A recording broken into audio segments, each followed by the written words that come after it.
Как провести крутое мероприятие для детей сотрудников, если это подростки или старшие или младшие? Сегодня поговорим об этом, расскажем о крутых лайфхаках. Может быть, вы о них знаете, но все их держать в голове очень сложно, а у нас их целых 8. Если хотите провести свое мероприятие внутри компании офлайн круто, смотрите дальше.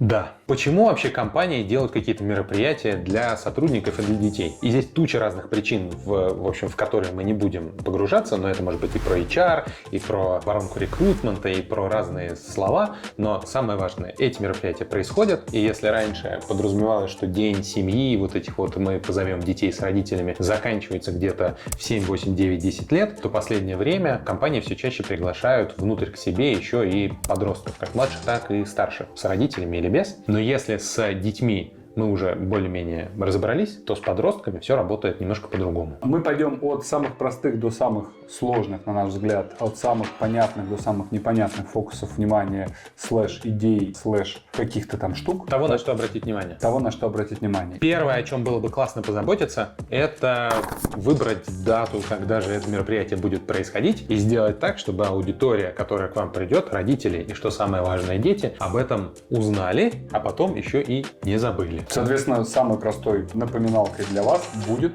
сделать уведомление и как минимум 2 напоминалки. Тогда с большей вероятностью к вам придут люди и будут довольны, что вы про них не забыли. Выбор даты – штука, которая оказалась не самой простой, потому что мы, конечно же, помним про всякие мероприятия внутри компании, защиту финансов, бюджета, презентации каких-то внутренних продуктов, но как только мы уходим за пределы компании, это часто забывается. А у детей есть свой график жизни. Да. Есть олимпиады, есть экзамены, есть дни открытых дверей в вузах, есть какие-то большие мероприятия, на которые уезжают всей семьей. И если ваш ивент встанет на одну из таких дат, вероятность того, что вы соберете большую аудиторию, резко падает. Поэтому перед тем, как выбрать дату для своего ивента, пожалуйста, посмотрите календарь всех ивентов, всех мероприятий, на которые может пойти ваша аудитория, и постарайтесь выбрать что-то такое, где пересечений будет минимум. Это возможно. Соответственно, выбираем правильную дату, которая не пересекается с государственными праздниками, с официальными какими-то олимпиадами всероссийскими. И второе, не забываем напоминать об этом событии как минимум 2 раза. Правильно выбранная дата и 2 напоминалки как минимум после регистрации. Вторая штука связана с возрастом аудитории. Смотрите. Когда мы говорим про детей и подростков и собираемся провести Family Day, часто мы смешиваем в одну мешанину детей от 7 до 17 лет. Но это же все вроде бы дети. И все они дети сотрудников. Но по факту это 4 разные аудитории, для которых по-хорошему нужно подготовиться отдельно и заранее. Аудитория 7-10, аудитория 10-12, аудитория 12-14 и все, что старше 14, 15, 16 и туда вверх. Да, 4 аудитории, соответственно, у вас не одно мероприятие, а скорее всего 4 или как минимум 4 трека в рамках одного мероприятия. И пункт номер 3. У нас есть как минимум 2 аудитории. Есть взрослые, есть дети. Соответственно, если мы анонсируем наше мероприятие, пожалуйста, помните о том, что анонсируя мероприятие с ценностями и полезностями для родителя, той же самой картинкой, той же самой страничкой, лендосом перекрыть запрос подростка или школьника, ребенка просто не получится. Поэтому всегда создавайте как минимум 2 странички для 2 разных аудиторий. Вспоминаем пункт 2. Если у нас 4 аудитории детей, то, соответственно, желательно сделать разбивку для каждой аудитории. Кажется, что это фигня и никому не нужно, но на самом деле реальный интерес появляется, когда вы показываете о заботе о своем будущем пользователе или участнике мероприятия. Поэтому будет у вас 12, 14, 14, 17 и родители. Сделайте 3 странички, это не так сложно, но адаптируйте свое послание в каждую из этих аудиторий. Уверяю, конверсия у вас на мероприятии будет сильно выше. Что важно помнить, когда мы говорим про подросточков 10-12 лет, то решение прийти или не прийти все еще принимает родитель, и, наверное, фокус на нем. Но как только мы говорим про старших подростков, чаще решение принимает сам полувзрослый, наш прекрасный человек, и если так случится, и родитель все-таки приведет его за ручку, это скорее приведет к проблеме, чем к классному мероприятию. Проблеме во время мероприятия. Уже внутри. Поэтому, когда мы говорим про младших подростков, окей, держать фокус на родителях. Когда мы говорим про старших подростков, если вы не заинтересовали самого ребенка, лучше отменить мероприятие. Ну, либо как минимум, если их приведут за ручку, ожидайте, что могут быть сложные ситуации, которые придется разруливать прямо на площадке. Ох уж вы добавите геморроя ребятам, которые будут проводить. Или нет. Ну или не добавите. Пункт номер 4. Если к вам приходит и аудитория взрослых, и аудитория детей, подростков, то идеальный вариант сценария, когда у вас две эти аудитории расходятся в начале мероприятия и сходятся в самом конце. Это дает возможность каждому пройти свой путь и свое мероприятие, поучаствовать без привязки к взрослому, и при этом в конце у них будет возможность порефлексировать и пообсуждать, у кого что было, где какие интересные штуки. И один из доп. Лайфхаков в этой истории: в одном из мероприятий мы сделали зеркальные рабочие тетради, в рамках которого был каждый свой трек прописан, а в конце были рефлексивные вопросы для каждой из стороны участников, и для подростков, и для родителей, когда они могли поспрашивать и узнать какие-то инсайты из куска второй аудитории. Классно позаботиться таким образом об опыте и ребят, и родителей, потому что каждый из них хочет немножко побыть собой. Все-таки взаимодействие внутри семьи — это такой ограничивающий фактор. Поэтому подростки больше откроются и позволят себе проявляться в пространстве, где родителей нет. Ровно так же и родители позволят себе по-настоящему говорить о проблемах или там,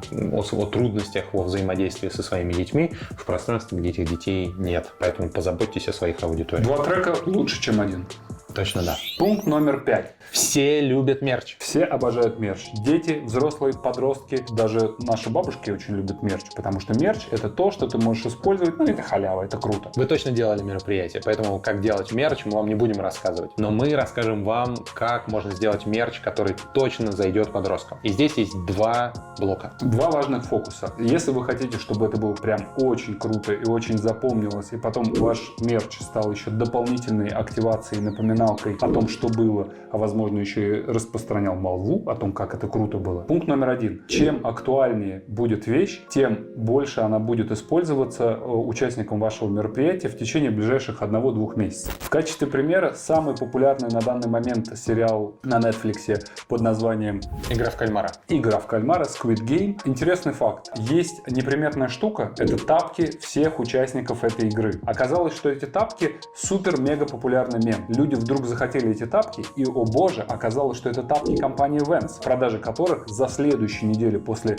пиковой популярности сериала выросли в 75 раз. То есть это максимально актуальный подарок, недорогой, но при этом мега востребованный. Если это будет в качестве подарка мерча с вашей стороны, им будут пользоваться даже зимой, даже в наших российских условиях зимы. В белых тапках будут ходить по улице. Да. Что из этого можно вытащить? Какой takeaway? Для того, чтобы сделать классный мерч, посмотрите, что происходит в текущей поп-культуре, вытащите пару-тройку прикольных элементов и сделайте, в общем, что-то подобное. Что является актуальным сейчас на момент съемки этого видео? Это игра в кальмара, Squid Game, тапки. Да, поэтому точно не «Игра престолов». Не «Игра престолов», и точно не нужно делать даже ничего по Ведьмаку, потому что это, с одной стороны, ушедшая история и еще не пришедшая история. 2 сезон ждем в следующем году.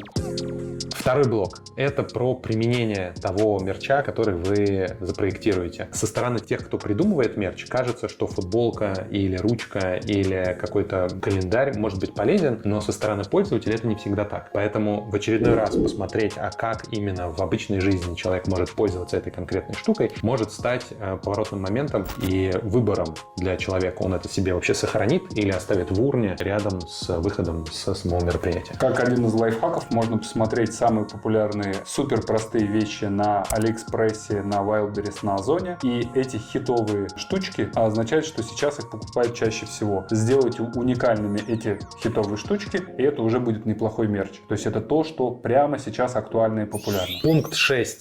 Подростки едят. Это означает, что если ваше мероприятие длится больше 1,5 часов, печеньками вам не обойтись. Да, печеньки с кофе тоже не вариант. Это, как казалось бы, супер простая штука, но у подростков происходит активное развитие организма, и если вы их нормально не покормите, то через несколько часов они превратятся в унылых и очень обеспокоенных, и совершенно неуправляемых. Или совершенно крайне не заинтересованных в том, что происходит. Точно не готовых воспринимать любой материал, даже если он движовый. Поэтому позаботьтесь о том, чтобы подростки поели. Пункт номер 7. Подростки едят много. Заботьтесь об этом. 6. Пункт номер 7. Начиная с этого момента, 7 и 8, это такие задачки со звездочкой, потому что имеют отношение к самому наполнению. И когда мы работаем с подростками, важно помнить, что эти ребята любят то, что масштабно, то, что имеет отношение не только к какой-то локальной повестке. Что с этим можно сделать? Если в вашей команде есть несколько офисов, то любая штука, которая даст возможность эти офисы соединить между собой, провести мероприятие параллельно, сделать конференцию, подключение к одному пространству, параллельное МИРО с какой-то работой, это будет работать на удержание внимания подростков, гарантирую. То есть даже если у вас в данный момент в 3 офисах параллельно идет мероприятие, и они никак не связаны, люди сидят в разных городах, если вы добавите хотя бы один интерактивный момент с включением одного офиса с другим, передать привет, написать какое-то послание, сделать, может быть, даже соревнование между офисами, это придаст ощущение большего масштаба, а, соответственно, больше интерес и больше молва после мероприятия. Ну и, наконец, 8, завершающее. Хотя с этого, наверное, можно было бы начать. Друзья, у подростков, про это сказано уже так много, что кажется плохим тоном про это повторять, но тем не менее, у подростков короткий фокус внимания, поэтому часовая или даже получасовая лекция, там, где какой-то классный человек с микрофоном стоит и вещает подросткам. Суперинтересные вещи. Очень важные вещи. Это too much. Пожалуйста, давайте обращать внимание на 15-20 минутные слоты и после этого менять активность. Такая одна штука. А вторая штука — подростки про деятельность. Любой материал, который вы будете в них пытаться отдать, хорошо бы завернуть в рамку деятельностную, и тогда они вам будут благодарны, и мероприятие пройдет на сильно большей энергии. Соответственно, если ваш тайминг даже 1,5-2 часа, попробуйте разбить программу на слоты по 15-20 минут, где каждые 15-20 минут будет либо смена деятельности, либо дополнительная пауза, либо лучше и то, и то. Соответственно, чем больше переходов от деятельности к деятельности у вас будет внутри мероприятия, тем больше конверсия у самих участников в какое-то полезное действие, и тем больше оно им понравится, и они будут о нем рассказывать. Ведь именно это важно для нас, чтобы понравилось, и чтобы потом вспоминали хорошим словом. Резюмируя, 8 пунктов. Первое.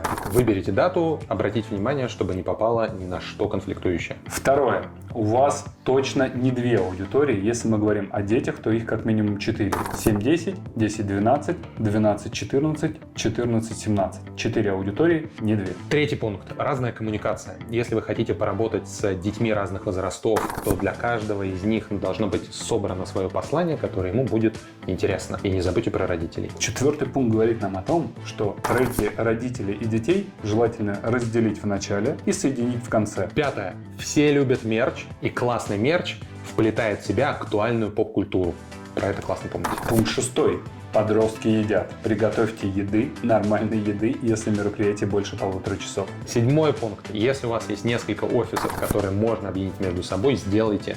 Точно будет классно. И 8 пункт. Если вы меняете 15-20 минут вида деятельности внутри вашего мероприятия, оно будет интересней, полезней, более запоминаемым. И обещанная сборка с нашим мероприятием, которое называется «Уикенд профессий». По всей стране за 5 лет оно уже было проведено более 500 раз, поэтому оно точно подтвердило свою эффективность как для взрослых, так и для подростков, которые на него приходят. Мы приглашаем нескольких представителей профессий. Они делают короткое интро про себя, как они там оказались и чем они занимаются. И после этого разбиваются вместе с подростками по группам, в которых подростки начинают их интервьюировать, собирая свое собственное представление о профессии. После этого получают валидацию со стороны эксперта, насколько это работает. Очень простой дизайн, но при этом тот факт, что подростки и эксперты находятся в горизонтальной коммуникации, приводит к тому, что подростки чувствуют себя в комфорте, эксперты чувствуют себя не всегда в комфорте, но именно этот их дискомфорт создает возможность быть на равных с ребятами.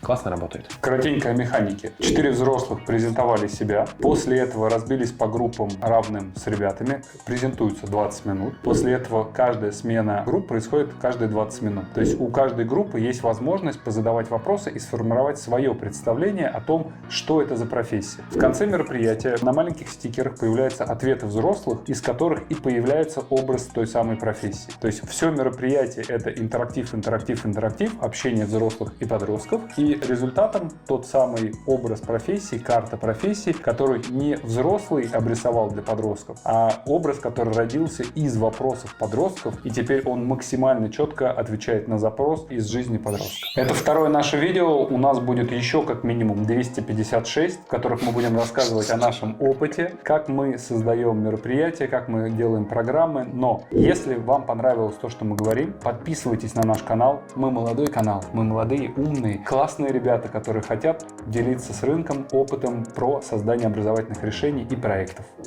EduMakers. Пока-пока.